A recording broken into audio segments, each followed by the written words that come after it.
Comme vous tous, j'ai découvert l'existence des NFT. De vous parler de crypto-monnaie, j'ai très envie de vous parler de blockchain, parce que vous allez voir à quel point c'est passionnant et à quel point on est à l'aube d'un changement radical au niveau mondial. Des collectibles, plus connus sous le nom d'NFT, et même bientôt des stablecoins sur le réseau Bitcoin. En 2022, les crypto-monnaies ne sont plus un secret très bien gardé. Les mots métaverse, NFT, DeFi et bien d'autres sont sur toutes les lèvres, et l'attention portée à ce secteur grandissant de l'économie ne fait que s'accroître. Mais il y a une part du monde des crypto-monnaies qui semble particulièrement intéresser et préoccuper les acteurs institutionnels. Il s'agit des stablecoins. Celles-ci se taillent en effet la part du lion dans la finance décentralisée naissante, et beaucoup les décrivent comme la colonne vertébrale possible d'une économie d'un genre nouveau. D'un autre côté, des organisations aussi puissantes que les banques centrales européennes, australiennes, indiennes et américaines se sont déjà publiquement inquiétées de ce qu'elles voient comme un risque menaçant l'ordre financier mondial. Les stablecoins méritent-elles cet excès d'honneur ou cette indignité ? Et qu'est-ce qui leur vaut au juste une telle attention ? Pour vous présenter les causes de cette fascination, nous nous proposons de répondre aux questions suivantes. Qu'est-ce qu'une stablecoin ? Quels en sont ses usages ? Qu'est-ce qui fait qu'une stablecoin est différente d'une autre ? Quels sont les mécanismes de fonctionnement qui sous-tendent les principaux projets dans le domaine ? Quel est l'impact des stablecoins sur les marchés ? Et quels sont les enjeux et les rapports de force qui influencent leur adoption et leur encadrement réglementaire ?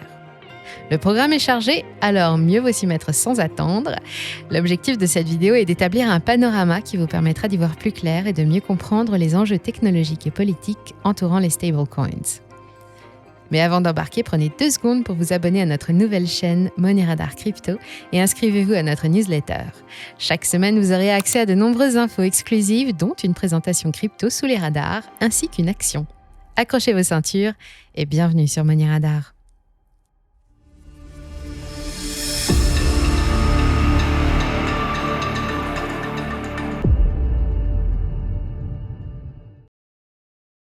Could I be so stupid? Commençons par proposer une définition simple de la technologie en question. Une stablecoin est une crypto-monnaie ayant pour spécificité d'être adossée à une valeur de la finance traditionnelle, telle que le dollar américain, l'once d'or ou le prix de l'électricité. Les stablecoins sont considérés comme stables, par opposition aux autres crypto-monnaies en général très volatiles. Cette caractéristique leur donne leur nom. Les premières stablecoins ne sont apparues qu'en 2014, plusieurs années après la création de Bitcoin, ce qui s'explique par le fait que leurs cas d'usage n'ont pas été immédiatement évidents. On peut en effet légitimement s'interroger sur l'intérêt d'une telle redondance. Pourquoi prendre la peine de faire un détour par une stablecoin à la réputation parfois sulfureuse quand on peut faire une transaction directement en devise ? En fait, l'avantage principal des stablecoins réside dans leur rôle de charnière entre la finance traditionnelle et le monde des cryptos.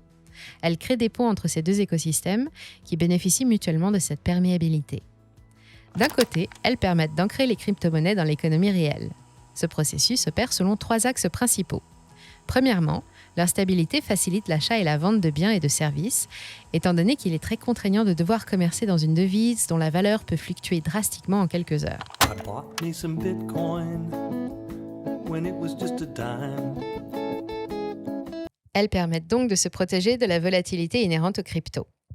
Deuxièmement, elles fluidifient le marché. Si un utilisateur veut vendre une monnaie pour en acheter une autre, le fait de passer par une stablecoin contre laquelle toutes deux sont échangeables permet de minimiser le nombre de pools nécessaires aux transactions. Cela a pour effet de rendre le marché plus liquide et plus efficient. Troisièmement, les plus gros projets stablecoins tels que Tether, Circle et Binance USD permettent à leurs utilisateurs de rééchanger leurs jetons stablecoins contre les espèces sonnantes et trébuchantes qui les collatéralisent. Cette option crée un lien direct entre la crypto-économie et la finance traditionnelle.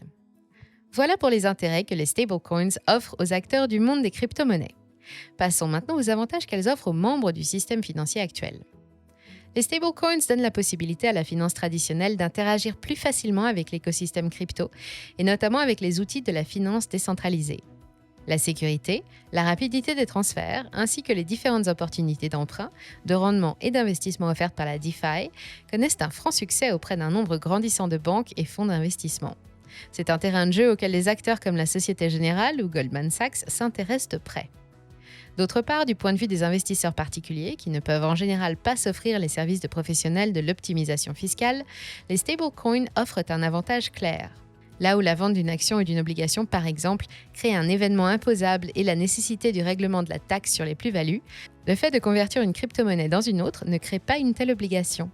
On peut donc faire une plus-value sur une crypto, convertir ses bénéfices dans une stablecoin dégageant un rendement, puis utiliser ce capital pour investir dans un NFT et finalement vendre ce dernier pour une somme en euros. On ne paiera l'impôt sur les plus-values qu'une fois, au lieu d'avoir à le régler à chaque étape. Toutes ces qualités ont mené à la croissance rapide de l'usage des stablecoins, qui est allée de pair avec l'augmentation des flux de capitaux s'écoulant dans l'écosystème crypto. Ces outils jouent un rôle prépondérant dans l'engouement actuel pour le monde des crypto-monnaies et dans l'accélération de l'adoption technologique dont elles font l'objet. Bien sûr, toutes les stablecoins ne sont pas équivalentes. Il en existe plusieurs sortes dont le fonctionnement diffère. Nous aborderons ces considérations plus techniques dans la prochaine partie. Mais avant de clore ce chapitre introductif, il nous paraît utile de prendre une minute pour replacer les stablecoins dans le contexte global de l'histoire des moyens d'échange.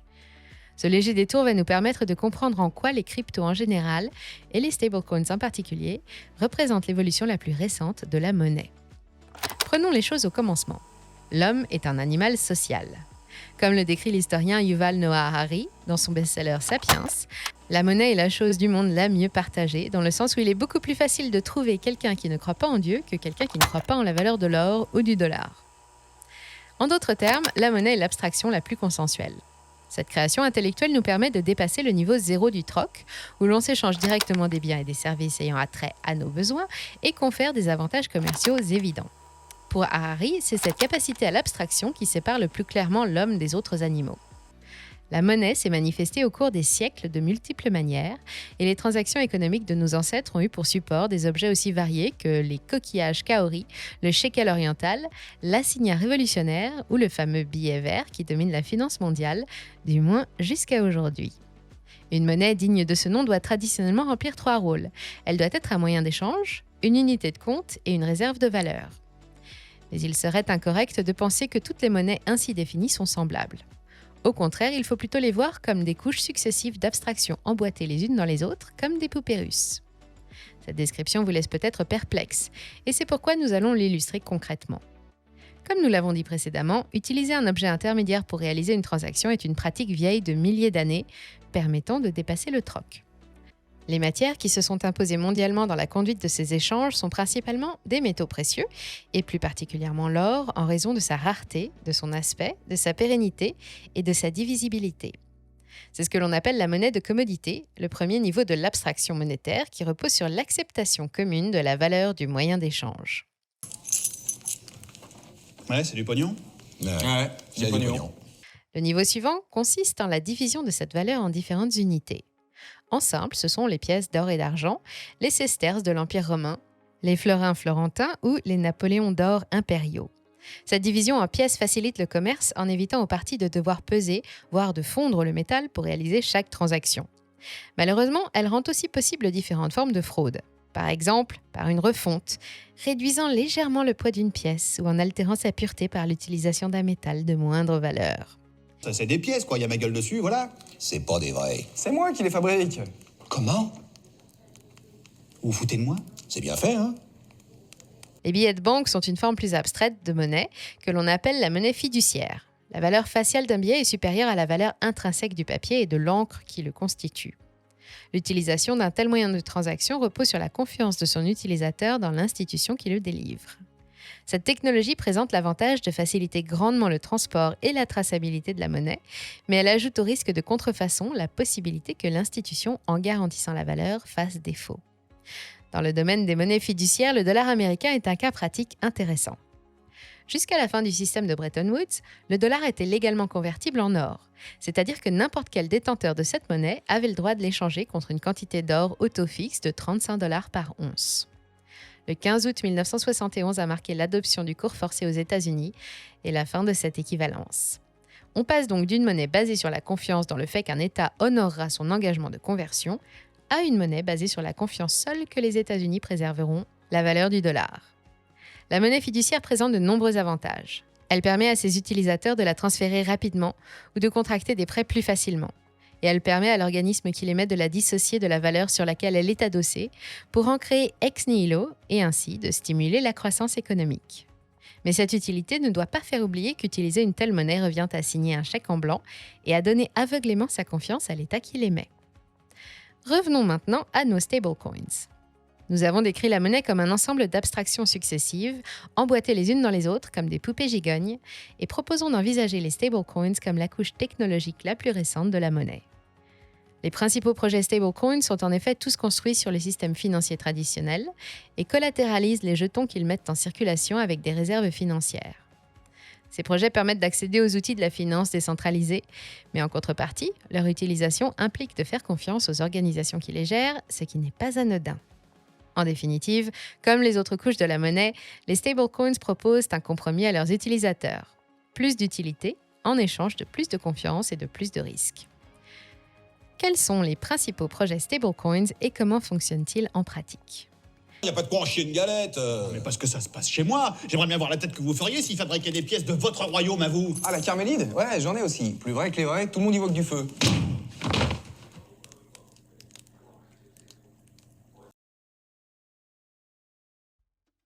Les stablecoins ont recours à deux mécanismes différents pour aligner leur prix sur celui de la valeur qu'ils reproduisent, la collatéralisation et les solutions algorithmiques. Collatéraliser une stablecoin, c'est subordonner sa mise en circulation à une quantité économique possédée par l'organisation émettrice.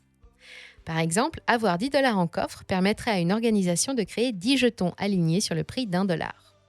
Cette collatéralisation peut constituer en l'accumulation de valeurs de la finance traditionnelle, comme de la monnaie fiduciaire, des billets de trésorerie ou des commodités telles que l'or. C'est le cas des trois principales stablecoins en termes de capitalisation boursière, Tether, USD Coin et Binance USD, qui suivent le cours du dollar américain. Pax Gold est un exemple de stablecoin suivant le cours de l'or et adossé à une réserve détenue par la firme Paxos. Alternativement, une stablecoin peut être collatéralisée par d'autres crypto-monnaies telles que le Bitcoin ou l'Ethereum. La stablecoin ayant popularisé ce modèle est le DAI, géré par les smart contracts de MakerDAO. Cette plateforme décentralisée permet à ses utilisateurs d'emprunter du DAI, aligné sur le cours du dollar, en échange d'une quantité surcollatéralisée de crypto-monnaies. L'Ethereum est le jeton de réserve qui est principalement utilisé par le protocole. Le risque de volatilité d'Ethereum est compensé par le fait que la plateforme requiert un dépôt de $150 en Ether pour un retrait de $100 en DAI. Cet échange est réversible à tout moment et l'on peut récupérer la somme engagée en restituant le DAI emprunté. De nombreux autres stablecoins adossés à des crypto-monnaies existent, tels que l'USDP de Unit Protocol, qui propose une gamme plus large de crypto-monnaies collatéralisables pour emprunter son jeton. Par opposition aux stablecoins collatéralisés, les stablecoins algorithmiques stabilisent leur prix sans avoir recours à une réserve de valeur. Elles utilisent des smart contracts pour réduire ou augmenter le nombre de jetons en circulation en fonction de l'offre et de la demande, un peu comme le ferait une banque centrale dans la finance classique. La stablecoin algorithmique ayant le plus de succès actuellement est l'UST, mise en circulation par la plateforme Terra Money. L'UST, aussi appelé Terra, fonctionne selon une formule simple. Chaque jeton est convertible sur le site en Luna au taux fixe de $1 par UST. Le Luna est l'autre jeton de la plateforme. Cette crypto-monnaie fonctionne en tandem avec le Terra et permet de le stabiliser. À chaque fois que la valeur d'un UST s'écarte du dollar, une opportunité d'arbitrage est créée, incitant le marché à corriger sa différence. Par exemple, si le Terra tombe à 98 centimes de dollars par unité, on a intérêt à échanger chaque jeton pour $1 de Luna en valeur. Le Terra, ainsi échangé, est détruit par les smart contracts de l'organisation, ce qui diminue le nombre de jetons UST en circulation et en fait mécaniquement monter le prix. L'utilisateur ayant initié la transaction fait un bénéfice de 2 centimes par UST, moins les frais du protocole. Inversement, évidemment, si le Terra monte à $1,02, on a intérêt à échanger $1 de Luna contre un jeton UST. Le Terra obtenu en échange du Luna est créé par la plateforme à cette occasion, ce qui fait augmenter le nombre d'UST en circulation. L'utilisateur ayant initié la transaction a intérêt à vendre l'UST qu'il vient d'obtenir, empochant ainsi un bénéfice de 2 centimes par jeton, moins les frais du protocole. Cette vente crée une pression à la baisse sur l'évaluation de l'UST, la ramenant au prix d'équilibre $1. Si vous souhaitez en apprendre plus sur le projet Terra et Luna, nous avons fait une vidéo détaillée à ce sujet que vous pouvez consulter dans le lien en description. Techniquement, depuis le mois de janvier 2022, la stablecoin Terra n'est plus purement algorithmique. Le protocole a commencé à se constituer une réserve de Bitcoin et son fondateur Do Kwon a annoncé son intention d'en acheter pour une valeur avoisinant les $10 milliards. Le but avoué de cette manœuvre est de renforcer la stabilité du protocole en cas de panique bancaire. Les bitcoins seront vendus pour contrebalancer une potentielle forte pression à la baisse sur les UST. Cet achat a aussi pour but d'encourager la confiance des investisseurs dans la pérennité et la résilience de l'écosystème Terra Luna, dont le futur est loin d'être écrit. Cette modification rapproche le Terra de la stablecoin Frax, qui est depuis sa conception basée sur un modèle hybride partiellement algorithmique et partiellement collatéralisé. Le jeton Frax repose sur une réserve partielle d'USDC, une autre stablecoin adossée sur le dollar, et sur le jeton associé FXS, qui joue le même rôle que le Luna dans l'écosystème Terra. Le FXS permet aussi à ses détenteurs de participer au vote de gouvernance du protocole Frax et de déterminer notamment la proportion de chaque mécanisme de maintien du prix du jeton. Récemment, le protocole Frax a dévoilé la mise en circulation d'une nouvelle paire de jetons, la stablecoin algorithmique FPI et son token de gouvernance et d'équilibrage associé, le FPIS. Le FPI, ou Frax Price Index, diffère des stablecoins auxquels nous nous sommes habitués. Son but n'est pas de suivre le prix d'une devise ou d'une commodité, mais de suivre le cours de l'inflation en traçant un panier de biens. Cette stablecoin a pour but de reproduire le Consumer Price Index américain, qui est l'équivalent de l'indice français des prix à la consommation, servant de maître étalon dans la mesure du pouvoir d'achat. En clair, le but du protocole Frax avec ce nouveau projet est de créer la protection parfaite contre l'inflation en reproduisant le taux. Sam Kazemian, le fondateur de cette organisation, a récemment émis l'idée qu'un vote de gouvernance donnerait à l'avenir la possibilité à la communauté de déterminer le contenu de son propre panier sans avoir à se baser aveuglément sur le CPI américain. L'innovation FPI souligne l'un des avantages critiques qu'ont les stablecoins algorithmiques. Étant donné qu'elles ne sont pas collatéralisées, elles n'ont pas besoin de détenir les valeurs dont elles suivent le cours. Leur prix est stabilisé de manière synthétique et leur point d'équilibre est déterminé en utilisant des oracles, c'est-à-dire des sources d'informations qui intègrent à la blockchain des variables du monde réel. Ces stablecoins d'un nouveau genre laissent entrevoir de nombreuses possibilités en termes de produits financiers synthétiques et dérivés.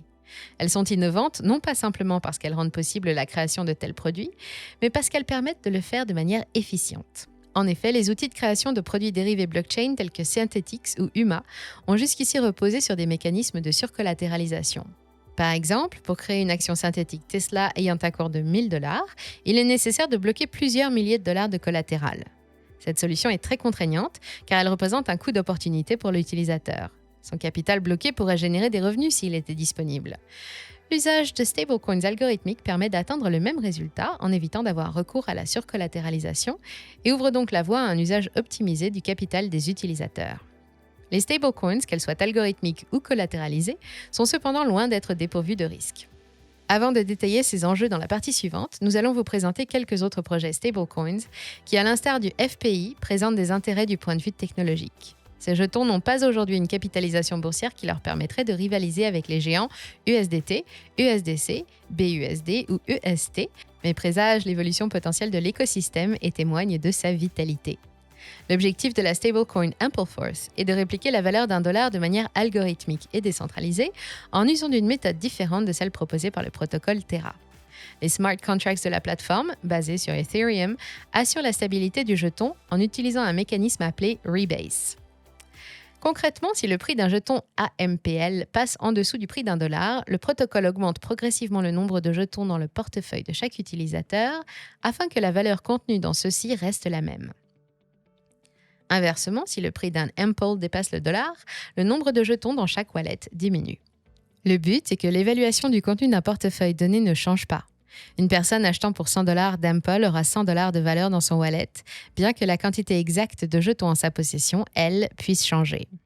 Les opportunités d'arbitrage créées sur le marché par ces fluctuations d'offres tendent à faire converger la stablecoin vers son niveau d'équilibre de 1 $. Ce mécanisme est conçu pour permettre à Ampleforth de pouvoir résister à une forte pression à la baisse. Là où la solvabilité d'un protocole comme Terra pourrait être mise en danger par une vente massive d'UST, couplée à un manque de confiance dans le jeton associé Luna, le soc d'Ample en circulation est, quoi qu'il arrive, toujours divisible ou multipliable. En d'autres termes, l'élasticité de l'offre de jetons Ample est infinie et le protocole fait le pari que cette propriété soit suffisante pour garantir sa stabilité et son succès continu. Ce pari semble réussi.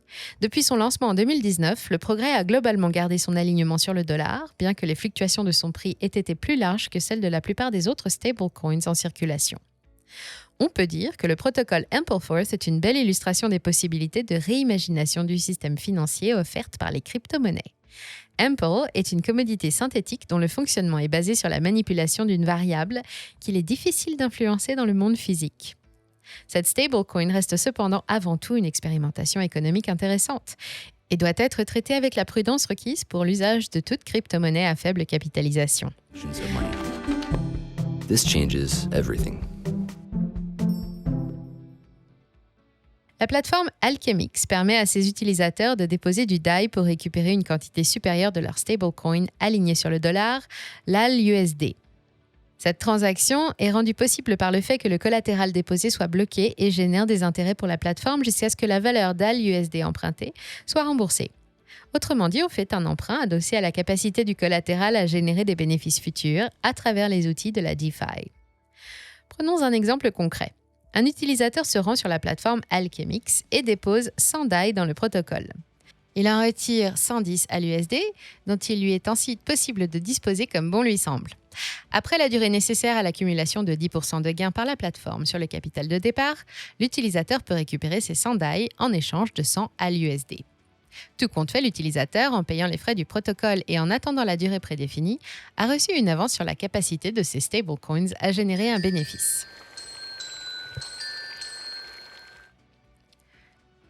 La dernière stablecoin conceptuellement intéressante que nous aimerions vous présenter ici est le RAI de Reflexer Labs. RAI est une stablecoin surcollatéralisée basée sur une réserve d'Ethereum et est une fork du DAI, c'est-à-dire qu'il est une variante créée à partir du code de ce dernier. Ce qui sépare le RAI du DAI, et d'ailleurs de toutes les autres stablecoins dont nous avons parlé jusqu'ici, est le fait qu'il n'est ni adossé ni aligné sur une valeur de la finance traditionnelle. Mais peut-on alors vraiment le qualifier de stablecoin ? Eh bien, selon les créateurs de ce jeton, non seulement RAI est une première véritable stablecoin, mais son objectif est de devenir ce qu'ils appellent un dieu monétaire. On peut dire qu'ils n'y vont pas de main morte. Mais que veulent-ils dire au juste par ces expressions ? La construction du RAI repose sur le diagnostic que le système financier mondial est déficient parce qu'il repose sur l'intervention humaine à tous ses niveaux de fonctionnement et que l'homme est faillible et imprévisible. Une stablecoin peut être stable par rapport au dollar, mais le dollar lui-même est-il vraiment stable ? Le projet RAI est une tentative de création d'un système alternatif, usant de contrats intelligents auto-exécutants et ayant pour objectif d'opérer en autonomie complète. Le but des laboratoires Reflexer est qu'à terme, le RAI opère au-delà de toute intervention humaine, qu'il soit un protocole impossible à modifier et à contrôler, y compris par des puissances étatiques. C'est cela, ce qu'ils appellent un dieu monétaire. Le but de cette manœuvre est que les utilisateurs de RAI puissent avoir une confiance totale en l'inaltérabilité du protocole. Selon Amin Soleimani, le cofondateur de Reflexer, la blockchain Ethereum est un système monétaire décentralisé et géopolitiquement neutre propice à la création d'une stablecoin supranationale. RAI a pour objectif de devenir la banque centrale logicielle de cette blockchain, stabilisant son prix en manipulant ses taux d'intérêt. Des taux bas ou négatifs incitent les membres de la communauté à vendre ou à emprunter des jetons, tandis que des taux plus élevés poussent à l'achat et à la rétention de ceux-ci. Au terme de stablecoin, qui est ambigu, les fondateurs de la plateforme préfèrent celui d'index réflexif qui souligne le fait que le jeton conserve un équilibre indépendant. À terme, le protocole a pour but de s'émanciper de toute gouvernance interne et est donc basé sur des mécanismes de stabilisation du prix automatique issus de la théorie de contrôle. Cette théorie, développée pour étudier le comportement de systèmes dynamiques, est parfois décrite comme la science de la stabilité. Elle est apparentée à la cybernétique et permet par exemple au robot bipède de Boston Dynamics de marcher ou à un drone de s'équilibrer sans intervention extérieure. Et en l'occurrence, elle permet au RAI de maintenir un prix peu volatile, quelles que soient les conditions du marché. Ce projet a fait des émules et d'autres dieux monétaires ont vu le jour.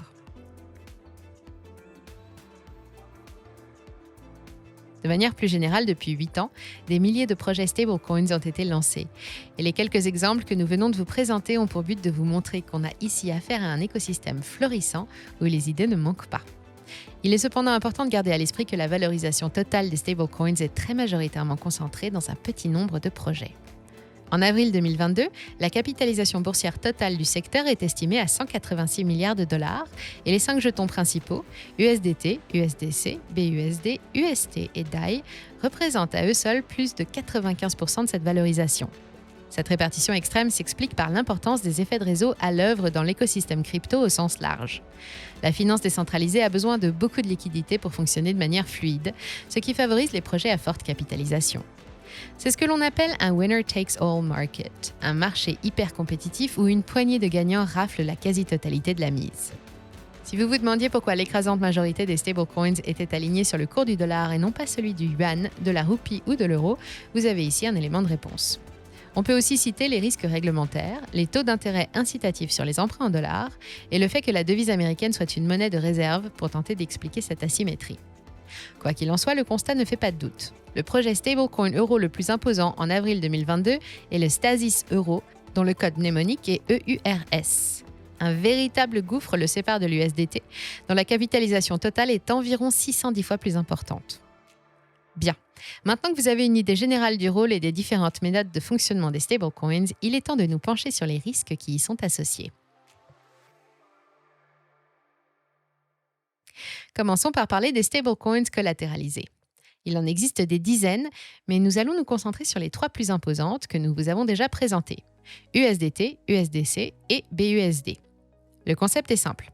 Une entreprise centralisée crée un jeton d'une valeur d'$1 et garantit qu'elle possède ce dollar en coffre. L'utilisateur est libre d'acheter ou de vendre ce jeton et a en principe le droit d'exiger son remboursement auprès de l'entreprise émettrice. S'il exerce ce droit, on lui échange son jeton contre la somme à laquelle il était adossé et le jeton ainsi échangé est détruit. Voilà pour la théorie. Malheureusement, la réalité est différente. Les firmes émettant des stablecoins collatéralisés ont certes intérêt à défendre la stabilité de leurs jetons, mais elles ont aussi une très forte incitation économique à générer des revenus à travers le capital dont elles sont gardiennes et à se développer rapidement pour asseoir leur domination sur le marché des cryptos. Pour en revenir à notre analogie, utiliser des stablecoins, c'est accepter une nouvelle couche d'abstraction monétaire et faire confiance aux entreprises qui les délivrent, et cette confiance, on est à peu près sûr qu'elles en abusent. Commençons par la plus controversée, Tether. Tether est la première stablecoin créée en 2014 sous le nom de Realcoin et est aujourd'hui la principale crypto-monnaie en termes de volume.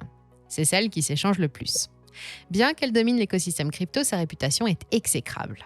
Non seulement de sérieux doutes planent sur la nature de ses réserves qu'elle gère de manière opaque, mais elle fait aussi l'objet d'accusations crédibles de manipulation de marché.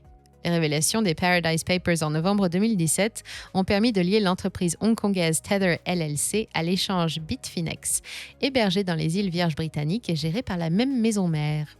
Les 2 entreprises avaient jusque-là nié avoir un quelconque lien de parenté et sont accusées d'avoir manipulé le prix du Bitcoin pendant le marché haussier de 2017 en achetant des jetons USDT non collatéralisés. Tether récuse ces accusations jusqu'à ce jour. D'autre part, en 2017, la croissance exponentielle du nombre de jetons USDT en circulation a jeté le doute sur l'intégrité des réserves de l'entreprise. Ces soupçons ont été décuplés par les refus successifs de la firme de se soumettre à un audit, bien qu'elle ait mis en scène un quasi-audit en juin 2018. À l'heure de la rédaction de cette vidéo, les termes de service de Tether.to précisent que l'entreprise se réserve le droit discrétionnaire de refuser ou de retarder une demande de récupération de collatéral. Tether continue de clamer que ses réserves ont toujours couvert la valeur de la totalité des jetons émis, mais a récemment accepté de payer 41 millions de dollars dans un règlement à l'amiable avec le régulateur américain pour éviter qu'un procès à ce sujet ait lieu. Selon une attestation diffusée par l'entreprise elle-même en mai 2021, et qu'il faut donc prendre avec des pincettes, plus de 75% de leurs réserves sont composées d'équivalents cash, le reste correspondant à des investissements, des obligations et des crédits. Ces équivalents cash sont principalement constitués de billets de trésorerie, c'est-à-dire de créances à court terme. Tether détient moins de 3% de ses réserves en espèces sonnantes et trébuchantes. Autant dire qu'on est en droit de douter sérieusement de leur solvabilité dans l'hypothèse d'une panique bancaire, c'est-à-dire d'une demande brusque de conversion de leurs jetons en dollars. Le cofondateur d'Ethereum, Vitalik Buterin, a qualifié Tether de bombe à retardement et Jordan Belfort, le loup de Wall Street, a dénoncé une fraude massive et il sait de quoi il parle. Si ces craintes sont avérées, Tether marquera l'histoire comme la plus grande escroquerie financière de tous les temps et fera sans doute passer Bernard Madoff pour un petit joueur. L'USDC, émise par Circle, est développée pour proposer une alternative à Tether, à une capitalisation représentant 60% de cette dernière, mais reste bien moins utilisée. Son volume quotidien est 17 fois plus modeste. L'USD Coin bénéficie en revanche d'une confiance accrue de la part des investisseurs, en partie due à ses liens avec l'échange Coinbase. Bien que l'USDC soit plus fiable que l'USDT et que ses réserves soient attestées régulièrement, leur composition n'est pas totalement transparente. En juin 2021, Circle a mis à jour son site et a changé la description du jeton. D'une stablecoin adossée au dollar US, on est passé à une stablecoin adossée à une réserve complète d'actifs, une description bien plus permissive. Selon les attestations, cette réserve est constituée d'environ 60% de cash, le reste correspondant à des actifs tels que des créances et des obligations. Il faut toutefois garder à l'esprit que les informations concernant cette composition ne proviennent pas d'un audit conduit par une entreprise indépendante et ne peuvent donc pas être placées au-delà de tout soupçon de manipulation. Prosperity. We believe that this technology can change people's lives.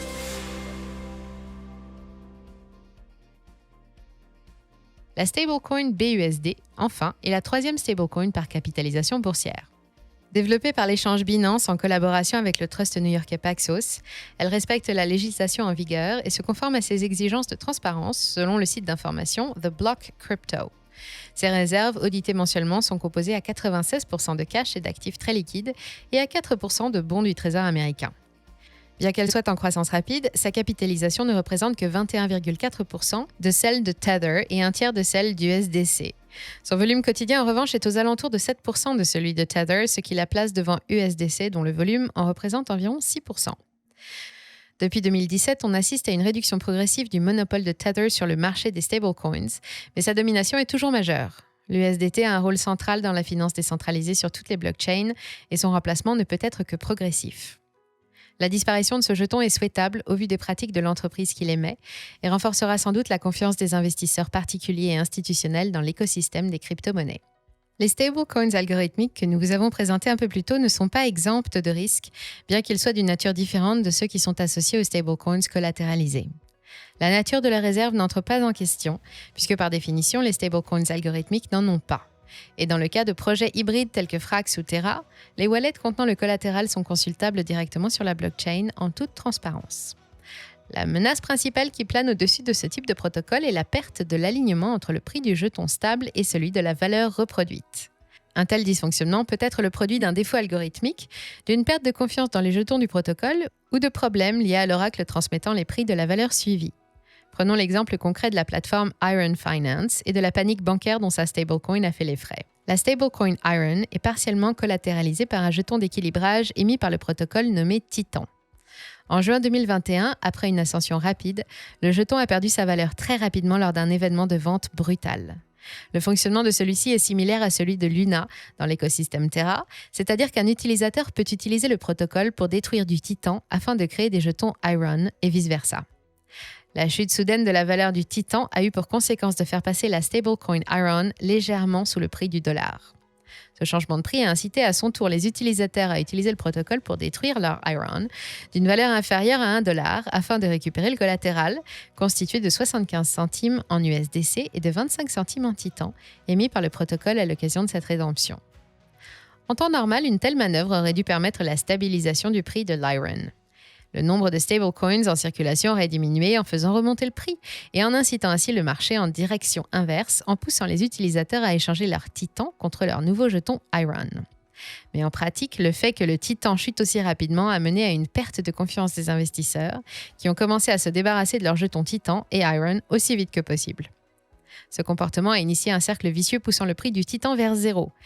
Plus le prix du jeton baisse, plus les utilisateurs utilisent le protocole pour en créer et vendre immédiatement, plus la quantité de Titan sur le marché augmente et plus la valeur du jeton continue de baisser. La stablecoin Iron, basée en partie sur une réserve de Titan, n'a en conséquence pas pu défendre son alignement sur le dollar et a été dévaluée pendant des mois, ce qui a causé des dommages irréparables au protocole et à la confiance des utilisateurs en celui-ci. La plateforme Iron Finance est un cas d'école qui nous rappelle que les stablecoins algorithmiques, en dépit de leur transparence, de leur scalabilité et de leur décentralisation, sont intrinsèquement fragiles. Elles fonctionnent bien quand le marché est au beau fixe, mais en cas de conditions extrêmes telles qu'une forte pression à la vente, leur pérennité n'est pas garantie. Elles sont prometteuses, certes, mais encore très jeunes et doivent être vues avant tout comme une expérimentation économique intéressante. Le but de cette partie a été de vous donner une idée claire des risques internes pesant sur les stablecoins. Nous allons maintenant clore cette vidéo en évoquant les risques extérieurs qui menacent ces jetons, notamment les risques réglementaires, et tenter d'explorer leurs implications politiques.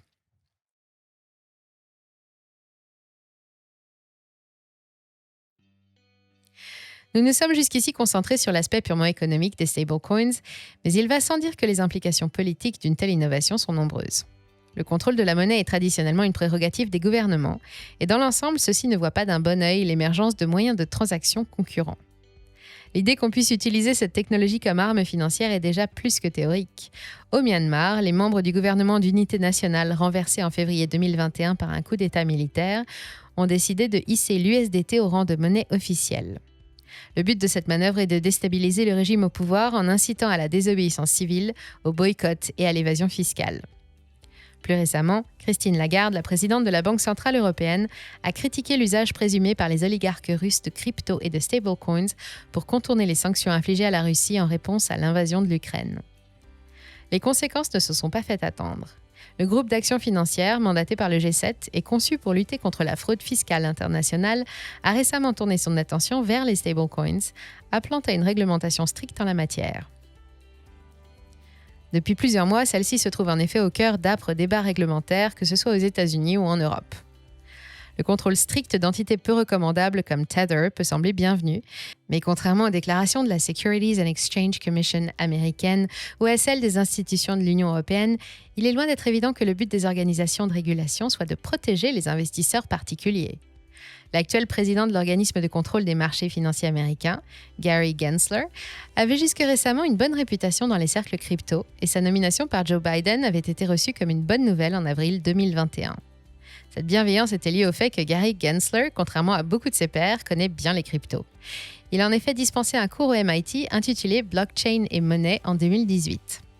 Sa personnalité sympathique et sa technophilie apparente, fruit de campagnes de communication réussies et d'éléments de langage bien huilés, ont pu laisser penser à certains qu'il était un des alliés de l'écosystème crypto. Nous avons beaucoup de casinos ici au Far West, et leurs jetons de poker sont ces stablecoins, disait-il avec humour au Washington Post en septembre 2021.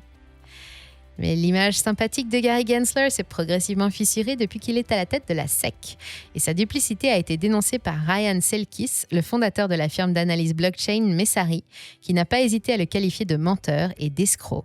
Selon les thèses crypto 2022 de Messari, ce n'est pas parce que Gary Gensler connaît bien les crypto-monnaies et la technologie blockchain qu'il compte défendre le secteur. Ces décisions ont jusqu'ici bien plus favorisé les multinationales de Wall Street que les investisseurs particuliers. À l'heure où l'on écrit cette vidéo, les cadres réglementaires européens et américains sont encore en cours d'élaboration et leurs discussions s'apparentent parfois à un bras de fer entre les acteurs de la finance traditionnelle et les lobbies naissants de la crypto-économie. Bien que ce ne soit pas encore le cas en Europe, les débats américains concernant la crypto sont de plus en plus polarisés selon des lignes partisanes. Les démocrates tentent à favoriser une régulation drastique des crypto-monnaies et des stablecoins, tandis que les républicains penchent plutôt pour une politique permissive en la matière. Il ne serait pas surprenant de voir ce genre de débat prendre de l'ampleur en Union européenne et en France dans les mois et les années à venir. Quoi qu'il en soit, le sort de stablecoin sera sans doute tranché dans un futur proche. Les jetons centralisés sont particulièrement à la merci d'un choc réglementaire, étant donné qu'ils sont émis par des entreprises soumises aux règles de la finance traditionnelle, mais le succès des stablecoins algorithmiques souffrirait sans doute aussi d'une législation hostile. Les stablecoins ont déjà changé la face de la finance mondiale, mais leurs conséquences les plus importantes pourraient encore être à venir. Leur succès a en effet poussé plusieurs pays à se lancer dans de vastes projets de digitalisation de leur monnaie nationale. Ces devises d'un genre nouveau, appelées monnaie digitale de banque centrale, ont tous les atouts des stablecoins. Elles sont dématérialisées, programmables et facilement transférables. Leur différence principale est qu'elles sont totalement contrôlées par les États qui les émettent, et que, si elles sont déployées avec succès, elles conféreraient au gouvernement qui les gère un pouvoir de surveillance jamais vu jusqu'ici. Il leur serait possible de facilement observer tous les transferts financiers entre les détenteurs de ces monnaies et de geler, voire de transférer les avoirs de ces derniers sans leur assentiment. Les stablecoins et les monnaies digitales sont deux des sujets favoris du Forum économique mondial, qui a publié un rapport à leur sujet en novembre 2021. Le futur de la finance s'approche rapidement, et indéniablement, les monnaies digitales y joueront un rôle prépondérant. Reste à voir si ces monnaies sont gouvernementales ou décentralisées, transparentes ou opaques, démocratiques ou autoritaires. Pour aller plus loin, on vous a mis en description des liens utiles. Et si cette vidéo vous a été utile, likez, partagez et abonnez-vous. Et nous, on vous dit à bientôt sur Money Radar.